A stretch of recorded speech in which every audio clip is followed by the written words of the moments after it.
What would you do if the love you tried to outrun came back asking for the family you raised without him? Rain hits the windshield in slow, steady rhythms as the old pickup crawls down a narrow country road. The kind of road that looks the same even after years have passed. Same twisted sycamores, same faded fence posts leaning like tired old men. But to the man driving, everything feels different. He hasn't been here in 7 years, and he's not sure he has the right to show up now. His name is Daniel Pierce, 33. Worn boots, quiet eyes, the kind of man who always meant well, but never quite stayed long enough to prove it. He left this town at 26, believing he was doing the right thing, saving someone he loved from the worst parts of himself. Instead, he ended up abandoning something he never even knew he had. He turns onto a gravel driveway. The house at the end of it is small but warm-looking, white paint, flower beds, a red door. He's seen photos of it, he's memorized it. Not because of the house itself, but because of who lives inside. Her name is Lily Hart. Once, she was everything to him. Quiet, sharp-witted, gentle in ways that didn't seem real in a world that was so often cruel. She used to laugh with her whole face. He remembers that. He remembers the way her eyes closed when she really meant it. And he remembers the night he walked away. What he didn't know then was that she was pregnant. She never told him. Not once in 7 years, not until 3 weeks ago when life, messy, unpredictable life, forced a truth into the open. A phone call, not from her, but from someone else. Daniel steps out of the truck. The gravel shifts beneath his boots. His chest feels tight. He looks at the front door. He rehearses what he's going to say, but every version sounds wrong. Every version sounds selfish. Inside the house, Lily is sitting at the kitchen table. Her hands are wrapped around a coffee mug she hasn't touched. Sunlight hits her hair in gold streaks. There's less softness around her now. Her shoulders are firmer, her eyes calmer. She has learned how to live without him. She has learned how to carry things alone. And down the hallway, humming quietly to himself as he lines up toy dinosaurs on the floor, is a boy, 6 years old, brown hair, green eyes, Daniel's eyes. His name is Jonah. He thinks his father is dead. That's what Lily told him, not because she wanted to lie, but because she believed it was kinder than telling him the truth, that his father left before he knew he existed. But now the truth is here, on the driveway, breathing steady, trying not to fall apart. The story of how all this happened, of how love turned into distance, and distance turned into silence, goes back to a different version of Daniel. A version most people never saw. When he was 26, Daniel was drowning. Not in alcohol, not in drugs, not in anything you could name easily. He was drowning in the weight of his father's legacy, a man who taught him that love was something you earned by being useful, strong, unbreakable. A man who never apologized. A man who never stayed. When Daniel started falling in love with Lily, it terrified him. She was home in a way he didn't know how to hold. She wanted things, marriage, steadiness, future. He wanted those things too, but wanting them hurt, because wanting meant losing, and losing meant becoming his father, all disappointment, all absence. So he ran. He told himself it was noble, that she deserved someone better, that leaving was protection. He didn't realize he was repeating the very thing he swore he'd never become. Lily found out she was pregnant 2 weeks after he left. She sat in her small apartment bathroom staring at the test for 45 minutes. She didn't cry. Not at first. She just sat there, feeling her heart move in slow, heavy beats. She thought about calling him. She even dialed his number once, but he didn't answer. She took it as a sign, or maybe an excuse. The truth? She was afraid too. Afraid he'd come back but not stay. Afraid he'd hold the child once and then vanish again. Afraid Jonah would grow up learning that love is something that leaves when you need it most. So she made a decision. She raised him alone. The early years were quiet, exhausting, filled with soft lullabies and late-night fevers and tiny socks that lost their matches. She worked at a bakery, she took classes online, she learned how to patch drywall and fix a leaky faucet. She grew strong not because she wanted to, but because she had to. Jonah grew into the kind of child who notices everything. He tilts his head when he listens, like he's absorbing the world one careful detail at a time. He loves dinosaurs because they are big and brave and gone, like something he doesn't have a name for yet. There were moments, small ones, when Lily almost told him, when she looked at his eyes, so similar to Daniel's, and felt the truth press against her ribs like a heartbeat. But she held it in. She always held it in. Until 3 weeks ago, when the hospital called. Jonah had swallowed a small marble at school. Just one of those accidents children have. It lodged in his throat. Panic. An ambulance. The rush of lights. In the emergency room, they asked for medical history. Lily provided hers. But when they asked about the father, she froze. One doctor, a young man with tired eyes, pulled her aside and said gently, "We're going to need to know, in case there's anything genetic." The truth broke her on the spot. She told them his name. They found him. Because the world is smaller than we think when fate decides it should be. Daniel was living 3 states away, working construction, renting a quiet room in a town where nobody knew his past. When the call came, he almost didn't answer. But something in him knew. Something always had known. When he heard the words, "Your son," he had to sit down. When he heard the words, "He's okay," he cried, hard, in front of strangers, the kind of crying you can't stop once it starts. He came back the moment he could, but Lily didn't let him speak to Jonah. Not yet.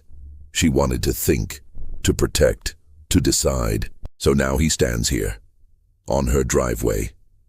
Rain softening against his shoulders, not sure whether he is here to repair something or break it further. Lily hears the engine shut off. She doesn't move. Her heart beats faster, but her face stays calm. She has practiced this moment in her mind 100 times. She imagined yelling. She imagined slamming the door. She imagined falling apart. But reality is quieter than imagination. She gets up, walks to the front door, opens it before he can knock. They stand there inches apart. Time does not rush in. It holds its breath. Daniel speaks first. His voice is low, rough like gravel underfoot. "Thank you for raising him." Lily doesn't respond, not at first. Her eyes flicker, not with anger, but with something older, something like grief that has learned how to stand up straight. "You don't get to thank me," she says softly. "You weren't here." He nods once. Pain moves through his expression, but he doesn't look away. "I know, and I'm not asking for forgiveness. I just want to know him, if you'll let me." Silence stretches thin between them. Lily doesn't answer. But behind her, down the hallway, the sound of small footsteps approaches. Slow, curious. The soft shuffle of a child who has no idea that the world is about to shift beneath his feet. Jonah stops at the end of the hallway holding a plastic dinosaur in his hand. His eyes move between them, uncertain, thoughtful. "Mom, who is that?" Lily turns slightly. Her breath catches. She looks at Daniel. This is the moment she has run from for 6 years, the moment he has dreamed of without knowing what he was dreaming of. Her voice trembles, just once. "He's an old friend." Daniel's heart aches. He nods, but his eyes are on the boy, trying to memorize him in the seconds he is allowed. Jonah steps forward, curious. "Do I know you?" Daniel opens his mouth, but no words come out, because how do you speak to a question that holds your entire heart inside it? The rain stops. The house is quiet. The world narrows to this one impossible moment. And then, the phone on the counter starts ringing. Lily's face tightens when she sees the name. She answers. The voice on the other end is urgent. Something has happened, and everything is about to change again. The room seems to tighten as Lily listens to the voice on the other end of the line. Her expression shifts. Something like alarm flickers through her eyes, but she doesn't gasp or shout. She just goes very still. Yes, I understand. We'll be there in 20 minutes, she says, and ends the call. Daniel watches her, searching her face for meaning. What happened? He asks. Lily looks at Jonah before answering, and the pause alone is enough to raise the air's tension. That was the hospital, she says. They got some of the genetic test results back. They want to discuss them in person. Jonah's brow furrows in mild confusion. Not fear, not yet. He's used to the doctor's office. Kids adapt quicker than adults. But Daniel's stomach drops. He hears something in her tone. Something she hasn't said out loud. What did they find? He asks, quieter now. Her eyes meet his. There's no anger there now. Just reality. They wouldn't say over the phone. They both know what that means. Jonah places his dinosaur carefully on the hallway table, like he knows he needs 2 hands to hold something new. Lily kneels in front of him. We're going to see the doctor again, okay? Just to check something. Everything's fine. Jonah nods, trusting her without question. Trust is a language spoken naturally by children and painfully relearned by adults. Minutes later, they are in the truck, Lily in the passenger seat, Jonah in the back, Daniel driving. No one speaks much. The wipers drag across glass. Gray sky hangs low, pressing the quiet closer. It feels like time is folding in on itself, that the past and present are collapsing into this single drive. Daniel glances in the mirror. Jonah is looking at him, not staring, not curious, just studying, like he's trying to place something familiar on a face he's never seen. Daniel looks away first. The hospital is bright in that way hospitals always are. Too much white, too much hum, too much quiet, pretending to be safety. They sit in a small consultation room. A print of a boat floating on still water hangs on the wall. Someone thought it would be calming. Dr. Myers walks in. He's calm, practiced. He's done this before. Lily sits straighter. Daniel's hands fold into fists against his knees. Thank you for coming, Dr. Myers says, gently. Then he sits. I want to start by saying that Jonah is stable. He's not in immediate danger. Lily exhales. Daniel doesn't. But, the doctor continues, one of the screenings raised a concern regarding a hereditary condition, hypertrophic cardiomyopathy. It's a heart condition that can remain silent for years. Sometimes it doesn't cause serious problems, but in other cases it can. Daniel's throat closes. His father had it. His father had died from it. The doctor looks at him.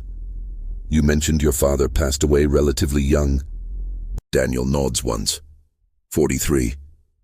And any symptoms for yourself? He swallows. I never got tested.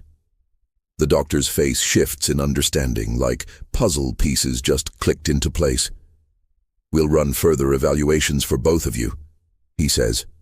But if Jonah does have this condition, early monitoring can make a tremendous difference. The sooner we know, the better we can protect him. Protect him. The words hit Daniel like a hammer, because that is all he ever wanted to do, and the one thing he failed at most. Lily reaches for Jonah's hand. Her fingers tremble just slightly. Are you saying he could be... She starts, but she can't finish. The doctor's voice is soft. We don't know yet, and we won't make assumptions until we do.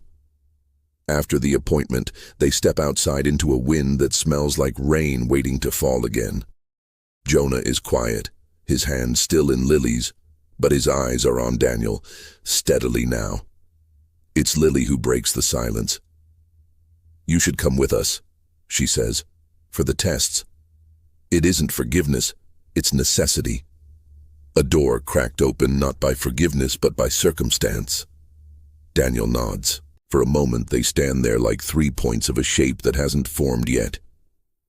Later, back at the house, Jonah is lying on the living room floor again, building his dinosaur lineup more carefully than before. Lily is in the kitchen rinsing coffee mugs, but she keeps glancing toward the doorway where Daniel stands watching her.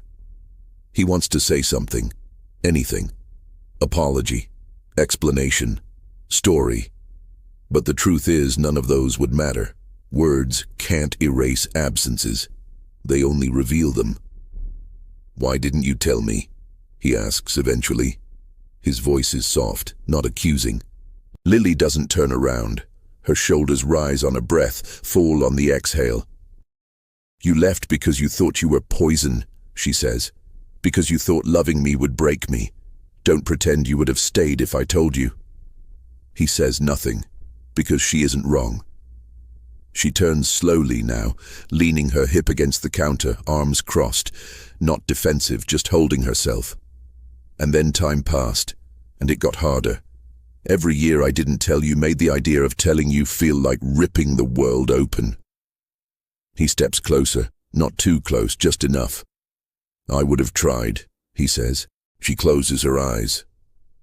Maybe you would have come for a month, felt the weight of it all and disappeared again, and I couldn't risk that. Not for him. The truth lands heavy between them. Jonah lifts his head from the floor. Hey, he says softly. Can I ask something? They both look at him. Is he really my dad? The room pauses. Lily kneels. Daniel kneels too. Neither rehearsed this, but some truths do not need rehearsing. Yes, Lily says. Her voice is steady now, anchored in the center of her chest. He is. Jonah looks at Daniel again, his expression unreadable but not afraid, just recalibrating. Do you want to be? He asks. Daniel's breath catches. Yes, he says. No hesitation, no stumble. More than anything. Jonah nods, slowly, as if deciding where this new information fits inside himself. And then, quietly, he stands and goes back to his dinosaurs. Because children don't process in grand scenes. They process in pieces. They absorb a truth, set it down, come back to it when they're ready. That night, after Jonah falls asleep, Lily stands on the porch, arms wrapped around herself. Daniel steps out to join her, but he doesn't stand close. The stars are dim, hidden behind cloud cover. Do you remember, Lily says, eyes still forward, the night we talked about baby names, before we even knew if there would ever be a baby? Daniel smiles, surprised.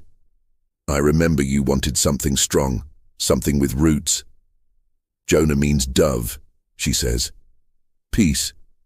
I hoped he'd have a life that felt gentle, not heavy. Daniel's voice is almost a whisper. And does he? There's a long silence. Yes, she says. But now he has questions, and now I have to figure out how to answer them. She turns slightly toward him. Why did you really come back, Daniel? Was it guilt? Or was it because you suddenly want a son? Or because you want me again? He looks up at the clouds like he's trying to find the right words up there somewhere. It's because I realized something, he says. Leaving didn't protect you. It only removed me from the chance of being anything good. I don't want to be my father. I don't want to be absence. I want to stay. Even if staying means facing what I ran from. Her eyes search his, looking for cracks, looking for the boy who left and the man who might be standing here instead. Before she can respond, the porch light flickers. Then again. Then the house goes dark. Power outage. The sudden darkness is soft but unsettling. The air seems to thicken. The night grows louder. Crickets, wind, the distant rumble of thunder. Lily's first instinct is Jonah. She moves quickly inside. Daniel follows. Jonah is sitting up in bed, eyes wide in the dark. "It's okay," Lily says, sliding onto the bed and holding him. "Just the power." Daniel sits on the edge beside them, not touching but close. Lightning flashes outside, white and sharp. Thunder rolls behind it. Jonah's breath quickens. "I don't like storms," he whispers. Daniel speaks softly, gently. "I didn't either when I was your age." Jonah looks at him, surprised. "What did you do?" Daniel thinks for a moment. "The truth. Only the truth. I used to count between the lightning and the thunder," he says. "My mom told me every second meant the storm was farther away. It made it feel less scary." Jonah considers, then nods. Another flash. 1, 2, 3, 4. Thunder. "It's far," Jonah whispers, settling back against Lily's side. And something small and invisible shifts. A thread begins to weave. The storm continues outside, but inside the room there is a fragile kind of quiet. A beginning. Later, after Jonah falls asleep again, Lily and Daniel step into the hallway. The power is still out. The house is dark except for the faint glow of lightning through windows. "Thank you," Lily says quietly. Daniel nods. "I won't disappear," he says again. "Not this time." She hears him. She does. But trust is not something that returns just because someone wants it to. She opens her mouth to speak. But Jonah's voice calls out again, not scared this time, just calling. "Mom." They go to him. He's sitting up, but his face is pale, too pale, and his hand is pressed to his chest. "I feel weird," he whispers. Lily freezes. Daniel moves first. "Hey, look at me, what kind of weird?" Jonah's breathing is fast, too fast. His fingers tremble. "I can't, it feels tight." Lily's voice breaks. "Oh God." Daniel scoops Jonah into his arms. No hesitation, no fear, no second guessing. "We're going," he says. Lily grabs the keys. The storm breaks open outside. They run through it. The night that changes everything has begun. Rain smashes against the windshield in wild sheets as the truck tears down the road. The storm has turned the world into a blur of silver and black. Headlights catch swirling water, trees bending like shadowed giants. The wipers struggle to keep up. Inside the cab, the air is thick with panic. Jonah's small breaths come fast, ragged. His hand is still pressed to his chest. Lily is in the passenger seat, turned fully toward him, whispering soft, steady words she is barely holding together for his sake. Daniel grips the steering wheel so tightly, his knuckles have gone pale, but his voice, when he speaks, is calm and grounded, anchored in something that wasn't there 7 years ago. "Jonah, just keep your eyes open, all right? You're okay. I've got you." The boy looks up at him, terrified, but trusting. Lightning splits the sky, illuminating the inside of the car for a moment, and in that flash it is impossible to ignore the resemblance. The same eyes, the same jawline, the same fear that Daniel once carried alone. They reach the hospital doors. Nurses rush forward. A gurney appears. The storm follows them inside as the automatic doors close, sealing off the roar of thunder outside, but not the one inside their chests. Time becomes fractured, minutes stretching thin, collapsing, reforming. Doctors, hallways, questions, machines, words that float just out of reach. Arrhythmia, monitoring, oxygen saturation. "Hold still, sweetheart."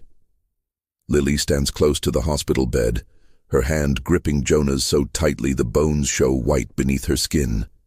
Daniel stands just behind her, not touching but present, steady, unmovable. There's no room now for past mistakes or unfinished conversations.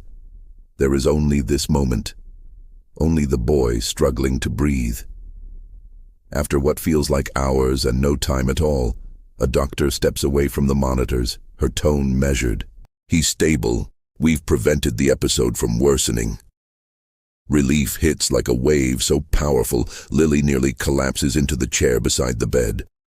She lets out a sob, not loud, not dramatic, just a sound pulled from somewhere deeper than words. Jonah is still awake but drowsy now. His breathing is slower. His hand no longer shakes. He looks at Lily, then at Daniel, still trying to make sense of everything that has changed in one day. The doctor continues. This could be related to hypertrophic cardiomyopathy. We need further tests to confirm. I'd like to keep him overnight for monitoring. Lily nods. Daniel nods. Neither trusts their voice to hold steady. When the doctor leaves, there is a quiet that feels heavy but sacred, a suspended world. Lily strokes Jonah's hair, her eyes red but steady. You're safe, she whispers. And then Jonah looks up at Daniel, truly looks, and says something that hits with the precision of lightning. I don't want to not know you. Daniel's breath breaks in his chest. Lily turns sharply, her eyes flicking between them. The boy continues, voice soft but sure. If you're my dad, I want to know who you are. No child should have to ask that. No father should have to earn it this late. But here they are, on the edge of a story rewriting itself in real time. Daniel moves closer, his hand hovering before finally resting against the side of the bed near Jonah's.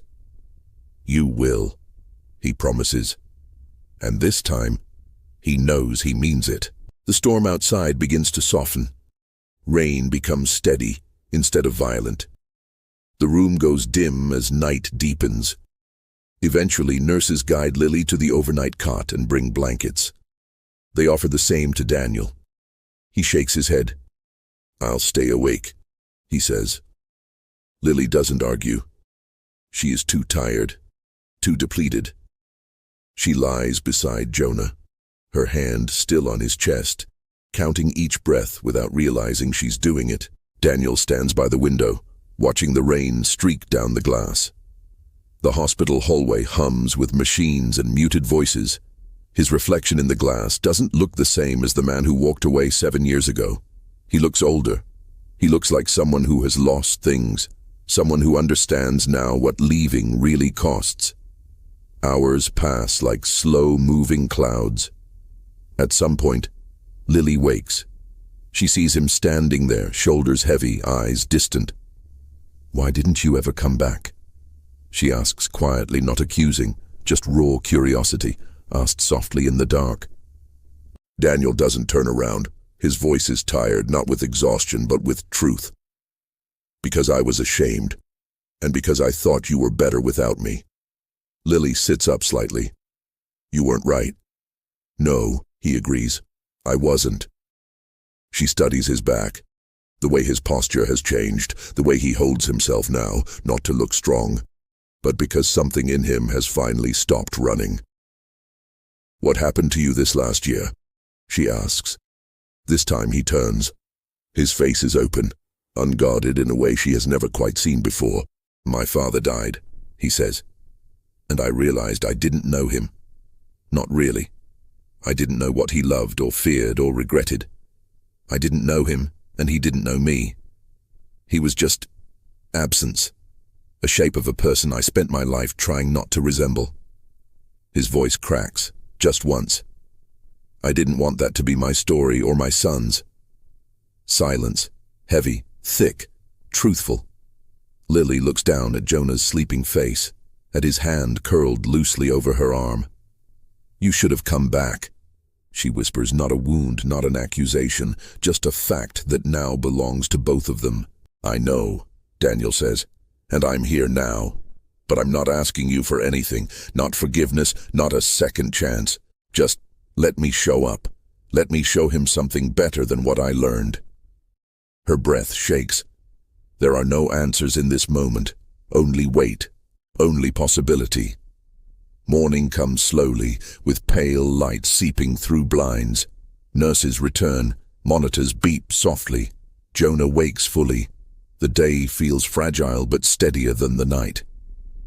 The cardiologist arrives with a gentle but serious presence. We've run initial imaging, she says. We can't confirm the condition yet. but there are signs that warrant long-term monitoring. This isn't immediate crisis territory, but it is something we'll need to manage carefully. Relief and fear collide in Lily's chest. Manageable is not the same as safe, but manageable is something. Jonah looks between the adults again. So I'm okay? The cardiologist smiles softly. You're okay right now, and we're going to keep you that way. Children hear what they need to survive, and Jonah hears okay. After discharge paperwork and instructions, after elevator rides and quiet goodbyes to nurses, they step back into the daylight. The storm has passed. The world looks washed and new. Trees drip. Sky glows faintly blue. Jonah holds both their hands, one on each side, as they walk to the truck. Not a family, not yet, but no longer strangers. Back home, Jonah is exhausted. He falls asleep on the couch, curled under a blanket with his dinosaur tucked beneath his chin. Lily and Daniel sit at the kitchen table. Morning light filters in warm and soft. But the quiet is different now, not tense, not fragile, just real. You meant what you said, Lily murmurs, looking at him, not challenging, just observing. I did. But wanting to stay, she says slowly, is not the same as being ready to stay. He meets her eyes. I know. And she sees something in him she did not expect. He is afraid, not of leaving, but of failing. Just like she has been afraid all these years of being left. Two people, mirrors of each other, finally seeing themselves reflected in the other's pain. Before either can speak again, Jonah stirs on the couch, but he doesn't wake. Daniel watches him sleep. A small smile touches his face, and then Lily says something that changes everything. Not loud, not dramatic, just a shift in gravity. If you stay, you won't be in his life as a visitor, or a weekend feature, or someone who drops in when he feels steady enough. If you stay, you are in, fully. Her voice is steady, grounded. I won't let him grow up half-loved. Daniel nods. I don't want to be half anything again. They don't move, don't touch, don't seal anything with promises or plans. But something has shifted. The past is not gone, but it is no longer the one writing the story. Just as this moment settles, just as the house feels like it has taken its first full breath, there is a knock at the front door, not gentle, sharp, firm. Lily freezes. Daniel stands. The knock comes again, faster this time. He opens the door, and standing on the porch is a woman neither of them expected to ever see again. Someone who knows the part of Daniel's past he has not told Lily. Someone who is about to change everything. The woman on the porch stands with rainwater clinging to her coat, hair swept back by wind, eyes steady and searching. She looks like someone who has traveled a long way without stopping to rest. Daniel freezes when he sees her. Anna, he breathes. Lily steps beside him, uncertain. Jonah sleeps in the next room, unaware. Anna Pierce, Daniel's younger sister. A girl who once followed him through backyards and cornfields, who once laughed easily. But her face now carries the tiredness of years, lived in silence. Can I come in? She asks. Lily nods before Daniel can speak, sensing that whatever arrives in weather like this isn't something to be handled on a doorstep. Inside, the house feels small, intimate. Anna stands near the kitchen table, glancing toward the couch where Jonah rests, his small chest rising and falling steadily. So it's true, she says softly. Not accusation, just wonder. Daniel's voice is careful. You knew? Mom told me. Not then. Later. After you left. After everything. Anna's fingers tremble slightly as she reaches into her coat. She kept something for you. I didn't know if I should bring it. I didn't know if it mattered anymore. But then I heard about the hospital, and I thought maybe it does. She pulls out an envelope. Aged paper, edges worn soft. Daniel recognizes the handwriting instantly. His father's. The room holds its breath. "He wrote it before he died," Anna says. "He asked me to give it to you. I didn't know where you were, or if you wanted anything from him. So I waited." Daniel takes the envelope slowly, as if it might fall apart. Lily watches him, her expression shifting. Not pity, not forgiveness, just quiet understanding that some doors must be walked through, whether one is ready or not. Daniel doesn't open it right away. Instead, he nods toward the porch. They step outside. The storm has passed, but the air is still thick, holding the memory of thunder. He opens the letter. The handwriting is uneven, rushed. "Daniel, I know I don't have the right to say what a father should be. I failed at it more times than I can count. I was hard on you because I didn't know how to be anything else. The world taught me to be strong, not kind. I thought that was what a man needed to survive. But I was wrong. The day you left town, you were already better than me. Because you were scared you might hurt someone. I never even cared enough to notice when I did. If you ever have a son, don't teach him to be like me. Teach him to love, even if it breaks him. Breaking is better than being empty. I'm sorry. I wish I had known how to say that when it mattered." Daniel reads the words 3 times before he lowers the paper. Anna watches him, her eyes shining. "He tried at the end," she says. "It wasn't perfect, but he tried." Daniel folds the letter carefully. He feels something shift. Not forgiveness, not closure, but a loosening. A knot untying in the center of his chest. "I didn't want to be him," Daniel whispers. Anna steps closer. "You aren't." When they go back inside, Jonah is awake, sitting up slightly. His eyes are sleepy, soft, but curious. The kind of look that asks a question before it's spoken. Daniel kneels beside him. "Hey," he says gently. "How do you feel?" Jonah considers. "Like I had a storm inside me, but it's quieter now." Daniel smiles, small, real. "I know that feeling." Lily watches the two of them, father and son, not united by perfection, not healed by apology, but simply present. Anna sits with them for a while. She talks to Jonah about dinosaurs, and he tells her which ones are the fastest. And somehow there is laughter again. Not loud, not carefree, but warm. The kind that grows in the space after fear has passed. As evening fades to night, Anna prepares to leave. Daniel walks her to the door. "You came at the right time," he says. She squeezes his hand. "So did you." When she is gone, the house is quiet again.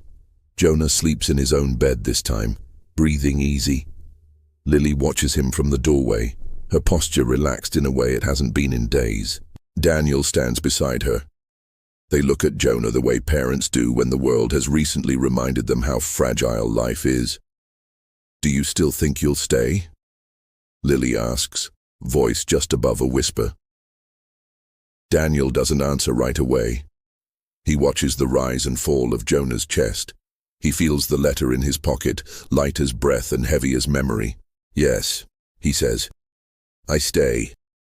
Not because I'm trying to fix the past, but because I want to build something now, something he can trust, something you can trust, even if it takes time." Lily's eyes soften, not with certainty, but with possibility. "We'll take it day by day," she says. Daniel nods. Day by day is enough. They step away from the doorway. The house creaks softly, settling into night. Later, when the world is fully dark and the town is quiet, Daniel sits at the kitchen table, just as Lily once did on nights when she was learning how to be strong alone. But he is here now, and he opens his father's letter again.